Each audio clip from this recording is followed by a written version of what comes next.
Hello guys, आपका स्वागत है हमारे जेके स्टडी स्टफ में। आज की वीडियो में हम बात करने आ रहे हैं ड्यू कॉलेज के ऐसे स्टूडेंट जो सोल, रेगुलर या फिर एमसीएफ से बिलोंग करते हैं और साथ ही साथ वो अभी फर्स्ट सेमेस्टर में है और उनके पास कोर्स है बीए पॉलिटिकल साइंस ऑनर्स। और इसके अंदर एक बुक आती है जिसको आप सब्जेक्ट भी कह सकते हो, वो है यूपीटी, जिसकी फुल फॉर्म है अंडरस्टैंडिंग पॉलिटिकल थ्योरी। और इसकी यूनिट 3 के बारे में हम इस वीडियो में बात करेंगे। तो यूनिट 3 की जो उदारवाद से रिलेटेड जो कॉन्सेप्ट है और मार्क्सवाद से रिलेटेड जो कॉन्सेप्ट है वो पूरा का पूरा अपना ख़त्म हो चुका है। तो यूनिट 3 की हम अराजकतावाद के बारे में हम जानेंगे और इसके बाद जो अपना होगा रूढ़िवाद, जो लास्ट वीडियो होगी इस यूनिट 3 की, क्योंकि ये बहुत ज़्यादा लेंथी है। उदारवाद वाला जो कॉन्सेप्ट था वो बहुत ज़्यादा बड़ा था, मार्क्सवाद वाला बहुत छोटा कॉन्सेप्ट था, बाकी अराजकतावाद वाला सबसे छोटा कॉन्सेप्ट है। और फिर रूढ़िवाद के बारे में जानेंगे नेक्स्ट वीडियो में। फिर उसके बाद अपनी यूनिट 3 खत्म हो जाएगी। फिर अपनी बचती है इस बुक की 2 यूनिट, वो भी हम जल्द से जल्द कंप्लीट कर देंगे। तो गाइस, यूनिट 3 की अराजकता से रिलेटेड हम जो पॉइंट्स है या उसके बारे में जो कॉन्सेप्ट है वो जानेंगे। बाकी इससे पहले अगर आपने हमारी यूनिट 1 और 2 और 3 जो यूनिट के मार्क्सवाद तक के जो पॉइंट है, अगर आपने वाली वीडियो नहीं देखी है तो आपको ऊपर आई बटन दे रखा है, उस पर क्लिक करके आप वीडियो की प्लेलिस्ट को ओपन करके वीडियो को देख सकते हैं। सो गाइस, शुरू करते हैं अपनी video. So without wasting time let's begin our video. तो गाइस, अराजकतावाद जो है ना, जिसको बोलते हैं अनार्किज्म, मतलब इसके अंतर्गत क्या होता है, ये भी ना एक विचारधारा ही है, ठीक है, मतलब एक थिंकिंग है।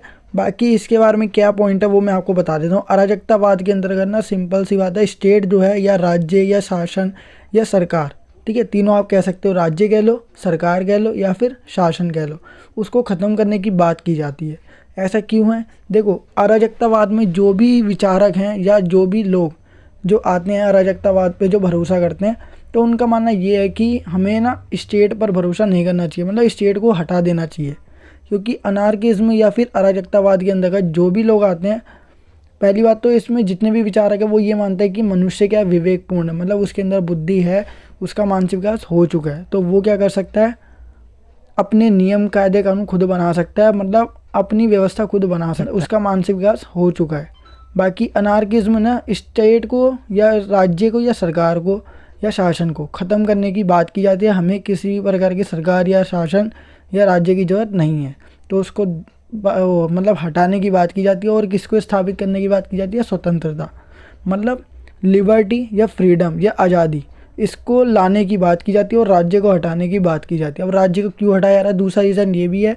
देखो, पहला रीज़न तो ये है कि मानव का जो विकास है वो हो चुका है और वो उसमें इतनी समझ है कि वो क्या कर सकता है, खुद कायदे कानून अपने नियम खुद बना सकता है। दूसरा रीज़न क्या है? जो राज्य है मतलब स्टेट, वो क्या करता है, मनुष्य की जो स्वतंत्रता है उसको क्या करता है, भंग करता है या उसको उसके अंदर दखल करता है। राज्य क्या करता है, स्वतंत्रता के ऊपर कुछ पाबंदियाँ लगा देता है। तो इसलिए ना स्वतंत्रता व्यक्ति के पास पूर्ण होनी चाहिए, बहुत ज़्यादा और स्वतंत्रता होनी चाहिए, ऐसा मानना है अराजकता के विचारकों का। कि जो भी स्वतंत्रता है वो किसकी वजह से धीरे धीरे ख़त्म हो रही है? राज्य की वजह से। क्योंकि राज्य क्या करता है, दखल देता है और स्वतंत्रता को भंग कर देता है किसी भी व्यक्ति की। तो अराजकतावाद के अंतर्गत विचारकों का मानना है कि हमें जो राज्य है, सरकार है या शासन है, उसको समाप्त कर देना चाहिए। तो देखते हैं इसके अंदर, हम ना इसको एक बार रीड करके देखते हैं क्या बताया गया। इसके अंतर्गत विचारकों का ये मानना है कि ये एक ऐसी विचारधारा है या थ्योरी है, क्योंकि ये लिखी गई थी, ठीक है, जो मनुष्य की सभी प्रकार की समस्याओं को दूर करने के लिए, जितनी भी प्रॉब्लम्स किसको है, मनुष्य को है, ह्यूमंस को है, उसको क्या करता है, दूर करने के लिए राज्य को समाप्त करने की बात करता है, स्टेट को क्या करता है, ख़त्म करने की बात करता है। क्योंकि जितनी भी प्रॉब्लम आ रही है वो किसकी वजह से आ रही है?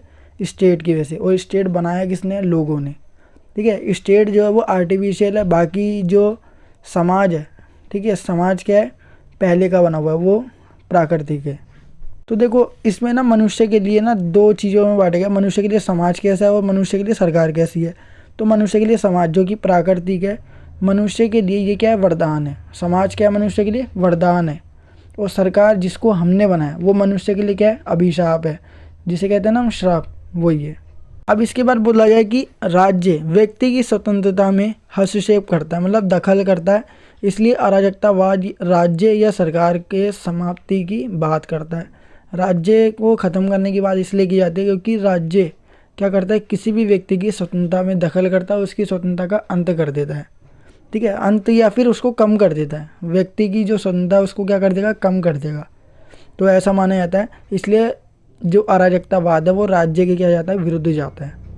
इसके अंतर्गत मनुष्य को विवेकपूर्ण प्राणी माना जाता है, मतलब मनुष्य में क्या सोच समझ है तो वो अपने कायदे कानून व्यवस्था वगैरह खुद बना सकता है, तथा राज्य या सरकार की कोई आवश्यकता या कोई ये प्रकट नहीं करता, मतलब राज्य की हमें बिल्कुल भी जरूरत नहीं है, ऐसा मानना है अराजकता के विचारधारा वो विचारकों का। ठीक है, और इसके अंतर्गत यही माना जाता है, मतलब सारी की सारी बात ना राज्य को हटाने के ऊपर की जा रही है। राज्य के ऊपर ध्यान मत दो, राज्य की हमें ज़रूरत नहीं है, राज्य अगर है तो उसको समाप्त करने की बात करता है, क्योंकि ये क्या करता है, मनुष्य की स्वतंत्रता को भंग करता है। अब बात करते हैं अराजकता की परिभाषा किस किस ने दी थी। तो देखो, पहला है विलियम गॉडविन, ये सबसे पहले विचारक थे जिन्होंने किसकी दी थी, अराजकता की परिभाषा दी थी। विलियम गॉडविन के थ्रू ही क्या हुआ है, अराजकता का विकास हुआ है। इनके अनुसार समाज मनुष्य के लिए वरदान है, जो कि हमने भी देखा था, तथा राज्य या सरकार मनुष्य के लिए अभिशाप है। ठीक है, और दूसरे थे पीजी प्रूदो, इनका मानना क्या है, मनुष्य के द्वारा मनुष्य के शोषण का अंत और सरकार का अंत एक ही बात है, मतलब मनुष्य के द्वारा मनुष्य का ही शोषण हो रहा है या फिर हमें क्या कर दो, सरकार का अंत कर दो, दोनों बात एक ही है, ऐसा मानना है पीजी प्रूदो का। तीसरा आता है मिखाइल बुकनिन। ठीक है, इनका मानना है, इनके अनुसार अराजकतावाद को अंतर्राष्ट्रीय पूरे इंटरनेशनल लेवल पर क्रांतिकारी आंदोलन के रूप में स्थापित किया गया है। मतलब इसके अंदर एक ही कॉन्सेप्ट रखा था कि राज्य को हटा दो, और ये एक तरीके से ना इंटरनेशनल लेवल पे क्या बन जाती है, रिवॉल्यूशन बन जाता है, मतलब क्रांति बन जाती है, और ये आंदोलन के रूप में उभर कर आ जाती है। ठीक है, अराजकतावाद की जो विचारधारा है वो। अब देखो कि जो भी विचारक अराजकतावाद के अंतर्गत आते हैं उनकी मान्यताएं क्या है, वो क्या चाहते हैं। पहला है शासन का अंत, मतलब शासन होगा, सरकार होगी या फिर राज्य होगा, उसका अंत चाहते हैं। इनकी मान्यता है कि समाज में व्यवस्था तो होगी, समाज की व्यवस्था तो चलेगी, जैसे जो चल रहा है सब कुछ चलता रहेगा। ठीक है, जिस प्रकार की व्यवस्था भी है, ठीक है, वो सब चलती रहेगी, लेकिन बस एक चीज़ हट जाएगी, वो है राजा या फिर सरकार नहीं होगी, अर्थात ये राज्य या सरकार या फिर शासन के अंत पर बल देते हैं। दूसरा आता है राज्य की व्यवस्था। राज्य क्या अपना कृत्रिम है, मतलब आर्टिफिशियल है, इसको किसने बनाया, लोगों ने बनाया। राज्य कृत्रिम है तथा लोगों के द्वारा बनाई गई है, तो इसका अंत जरूरी है, क्योंकि लोगों ने इसके बनाया तो लोग इसको हटा भी सकते हैं, क्योंकि ये व्यक्ति की स्वतंत्रता में क्या करती है, दखल देती है। तो रीज़न ये है, इसी वजह से लोग क्या, अराजकतावाद के जो विचारक है वो क्या कहते हैं कि राज्य को हटा देना चाहिए, क्योंकि ये व्यक्ति की स्वतंत्रता में दखल देते हैं। वही कॉन्सेप्ट बार बार रिपीट हो रहा है और कुछ नहीं है। ठीक है, अराजकतावाद में राज्य का विरोध क्यों किया जाता है, मतलब राज्य को हटाया क्यों जाता है। अभी ये वापस कॉन्सेप्ट वही आ गया, अभी हमने पढ़ा था, राज्य से व्यक्ति की स्वतंत्रता के साथ साथ समानता को भी भंग किया जाता है। ठीक है, मतलब या फिर समाप्त हो जाती है, दो चीज़ें समाप्त हो जाती है, स्वतंत्रता और समानता। किसकी वजह से, राज्य की वजह से किसी व्यक्ति की स्वतंत्रता और समानता खत्म हो जाती है। दूसरा आता है मनुष्य का शोषण। राज्य के द्वारा कई भेदभावपूर्ण नीति भी बनाई जाती है। ठीक है, जो सरकार है वो कई ऐसी नीतियाँ बनाती है जो अमीर के पक्ष में होगी, गरीब के खिलाफ होगी। ठीक है, मतलब अमीर लोगों को उससे फ़ायदा है, क्योंकि अमीर लोग तो वैसे ही बहुत ज़्यादा पैसा उनके पास, तो उनको फ़ायदा ही फ़ायदा होगा, और गरीब लोग जिनके पास कुछ भी नहीं है वो और गरीब हो जाएंगे। तो इससे ना उसके बीच में क्या पड़ जाता है, अमीर और गरीब के बीच में अंतर पाया जाता है, तथा मनुष्य का शोषण भी होता है।